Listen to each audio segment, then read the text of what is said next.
ಭಾರತದ ಕಾಡುಗಳ ಆಳದಲ್ಲಿ ಅಡಗಿರುವ ದರ್ವಾ ಎಂಬ ಸಣ್ಣ ಹಳ್ಳಿಯು ಅದರ ಮಧ್ಯಭಾಗದಲ್ಲಿರುವ ಪ್ರಾಚೀನ ಬಾವಿಯ ಬಗ್ಗೆ ಬಹಳ ಹಿಂದಿನಿಂದಲೂ ಪಿಸುಗುಟ್ಟುತ್ತಿತ್ತು. ಬಾವಿ ಶಾಪಗ್ರಸ್ತವಾಗಿದೆ ಎಂದು ಗ್ರಾಮಸ್ಥರು ನಂಬಿದ್ದರು. ರಾತ್ರಿಯಲ್ಲಿ ಅದರ ಪಿಸುಮಾತುಗಳನ್ನು ಕೇಳಿದ ಯಾರಾದರೂ ಯಾವುದೇ ಕುರುಹು ಇಲ್ಲದೆ ಕಣ್ಮರೆಯಾಗುತ್ತಾರೆ. ಅನೇಕರು ಅದನ್ನು ಮೂಢನಂಬಿಕೆ ಎಂದು ತಳ್ಳಿಹಾಕಿದ್ದರು. ಆದರೆ ಕಣ್ಮರೆಗಳು ನಿಜ. ಅವರು ಎಲ್ಲಿಗೆ ಹೋದರು ಎಂದು ಯಾರಿಗೂ ತಿಳಿದಿರಲಿಲ್ಲ ಮತ್ತು ಯಾರೂ ತನಿಖೆ ಮಾಡಲು ಧೈರ್ಯ ಮಾಡಲಿಲ್ಲ.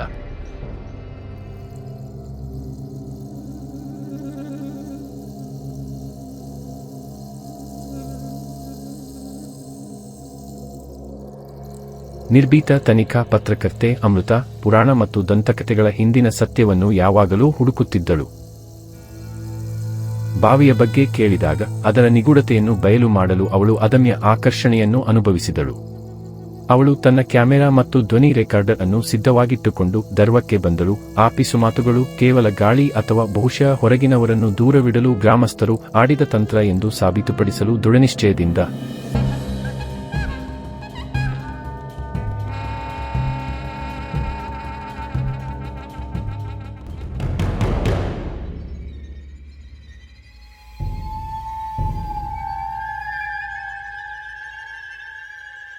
ಅಮೃತ ಗ್ರಾಮಸ್ಥರೊಂದಿಗೆ ಮಾತನಾಡಿದರು. ಆದರೆ ಅವರ ಭಯ ಸ್ಪಷ್ಟವಾಗಿತ್ತು. ರವಿ ಎಂಬ ವೃದ್ಧ ವ್ಯಕ್ತಿ ಅವಳನ್ನು ಗಟ್ಟಿಯಾದ ಧ್ವನಿಯಲ್ಲಿ ಎಚ್ಚರಿಸಿದರು. ಬಾವಿ ಕೇವಲ ಕಥೆಯಲ್ಲ ಮೇಡಮ್. ನನ್ನ ಸ್ವಂತ ಸಹೋದರ ಪಿಸುಮಾತುಗಳನ್ನು ಕೇಳಿದ್ದಾನೆ. ನಾವು ಅವನನ್ನು ಮತ್ತೆ ಎಂದಿಗೂ ಹುಡುಕಲಿಲ್ಲ. ದಯವಿಟ್ಟು ರಾತ್ರಿಯಲ್ಲಿ ಬಾವಿಯ ಬಳಿಗೆ ಹೋಗಬೇಡಿ. ಎಚ್ಚರಿಕೆಗಳ ಹೊರತಾಗಿಯೂ ಅಮೃತ ಧೈರ್ಯಗೆಡಲಿಲ್ಲ. ಅವಳು ಹಳ್ಳಿಯ ಬಳಿಯ ಒಂದು ಸಣ್ಣ ಅತಿಥಿಗೃಹದಲ್ಲಿ ಉಳಿದು ಮುಂದಿನ ರಾತ್ರಿಗೆ ತಯಾರಿ ನಡೆಸುತ್ತಿದ್ದಳು.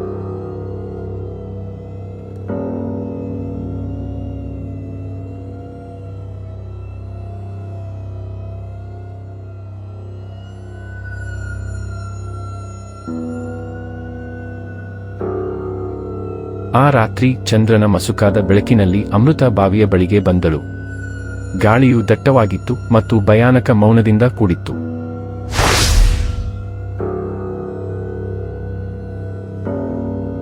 ಅವಳು ತನ್ನ ರೆಕಾರ್ಡರ್ ಅನ್ನು ಆನ್ ಮಾಡಿದಳು. ಅವಳ ಬೆರಳುಗಳು ಸ್ವಲ್ಪ ನಡುಗುತ್ತಿದ್ದವು. ಮೊದಲಿಗೆ ಅವಳಿಗೆ ಏನೂ ಕೇಳಿಸಲಿಲ್ಲ. ನಂತರ ಬಾವಿಯಿಂದ ಒಂದು ಮಸುಕಾದ ಗೊಣಗಾಟವು ಮೇಲಕ್ಕೆ ಬಂದಿತು. ಅವಳು ಹತ್ತಿರಕ್ಕೆ ವಾಲಿದಳು. ಪಿಸುಮಾತುಗಳು ಅರ್ಥ ಮಾಡಿಕೊಳ್ಳಲು ತುಂಬಾ ಮೃದುವಾಗಿದ್ದವು, ಆದರೆ ಅವಳು ಅದನ್ನು ಕೇಳಬಲ್ಲಳು.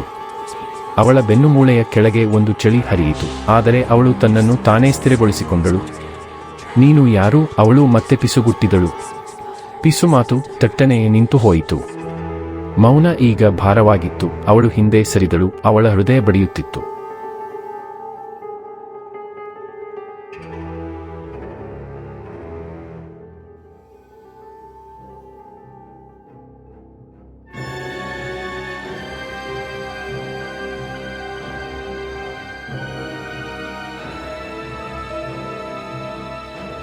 ಮರುದಿನ ಅಮೃತ ತನ್ನ ರೆಕಾರ್ಡಿಂಗ್ ಅನ್ನು ಮತ್ತೆ ಪ್ಲೇ ಮಾಡಿದಳು. ಪ್ಲೇಬ್ಯಾಕ್ನಲ್ಲಿ ಪಿಸುಮಾತುಗಳು ಜೋರಾಗಿ ಕೇಳಿಬಂದದ್ದನ್ನು ಕೇಳಿದಾಗ ಅವಳ ರಕ್ತ ತಣ್ಣಗಾಗಿತ್ತು. ಆದರೆ ಅವಳನ್ನು ಹೆಚ್ಚು ಭಯಭೀತಗೊಳಿಸಿದ್ದು ಕೊನೆಯಲ್ಲಿ ಬಂದ ಧ್ವನಿ. ಅವಳ ಸ್ವಂತ ಹೆಸರು ಮಾನವನಲ್ಲದ ಸ್ವರದಲ್ಲಿ ಮಾತನಾಡುತ್ತಿದ್ದರು. ನಿಗೂಢತೆಯ ಆಳವನ್ನು ತಿಳಿದುಕೊಳ್ಳಲು ನಿರ್ಧರಿಸಿ ಅವಳು ಹೆಚ್ಚಿನ ಗ್ರಾಮಸ್ಥರನ್ನು ಹುಡುಕಿದಳು. ಲತಾ ಎಂಬ ಮಹಿಳೆ ಕೊನೆಗೂ ಮಾತನಾಡುತ್ತಾಳೆ.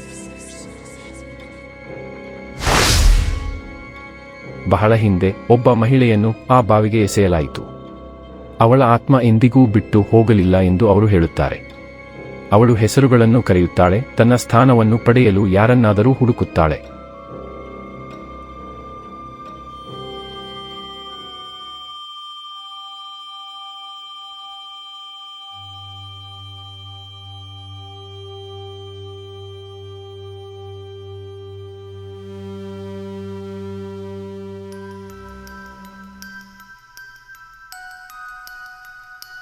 ತನ್ನನ್ನು ಏನೋ ನೋಡುತ್ತಿದೆ ಎಂಬ ಭಾವನೆಯನ್ನು ಬಿಡಲು ಸಾಧ್ಯವಾಗದ ಅಮೃತ ಕೊನೆಯ ಬಾರಿಗೆ ಬಾವಿಗೆ ಹಿಂತಿರುಗಲು ನಿರ್ಧರಿಸಿದಳು.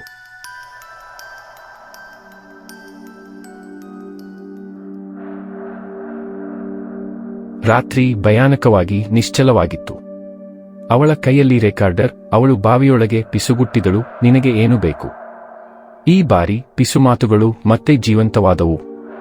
ಪದಗಳು ಗಾಳಿಯಲ್ಲಿ ಜಾರಿದವು, ಗ್ರಹಿಸಲಾಗದ ಆದರೆ ತಣ್ಣಗಾಗುತ್ತಿದ್ದವು. ಅವಳ ಹೆಸರನ್ನು ಮತ್ತೆ ಮಾತನಾಡಲಾಯಿತು, ಆದರೆ ಈಗ ಅದು ಅವಳ ಸುತ್ತಲೂ ಪ್ರತಿಧ್ವನಿಸಿತು, ಎಲ್ಲಾ ದಿಕ್ಕುಗಳಿಂದಲೂ ಬರುತ್ತಿತ್ತು. ಅವಳ ಕಾಲುಗಳನ್ನು ಮುಂದಕ್ಕೆ ಅಂಚಿನ ಕಡೆಗೆ ಎಳೆಯಲಾಗುತ್ತಿದೆ ಎಂದು ಭಾಸವಾಯಿತು. ಭಯ ಅವಳನ್ನು ವಶಪಡಿಸಿಕೊಂಡಿತು.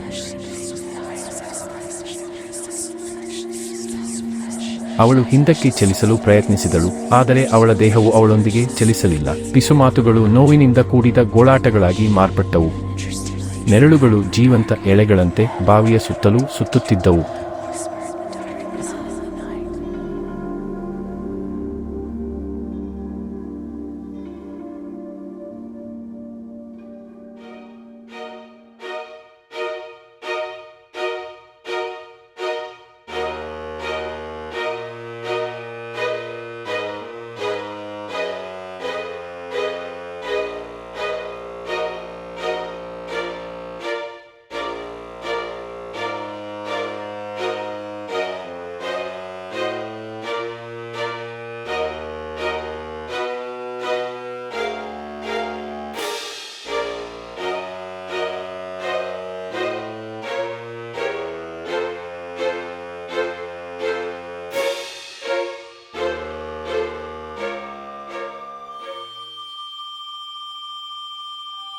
ಮರುದಿನ ಬೆಳಿಗ್ಗೆ ಅತಿಥಿಗೃಹದ ಮಾಲೀಕರು ಅಮೃತಾಳ ಬಾಗಿಲು ತಟ್ಟಿದರು. ಉತ್ತರವಿಲ್ಲ. ಅವಳ ವಸ್ತುಗಳು ಇನ್ನೂ ಒಳಗೆ ಇದ್ದವು, ಆದರೆ ಅವಳು ಹೋಗಿದ್ದಳು.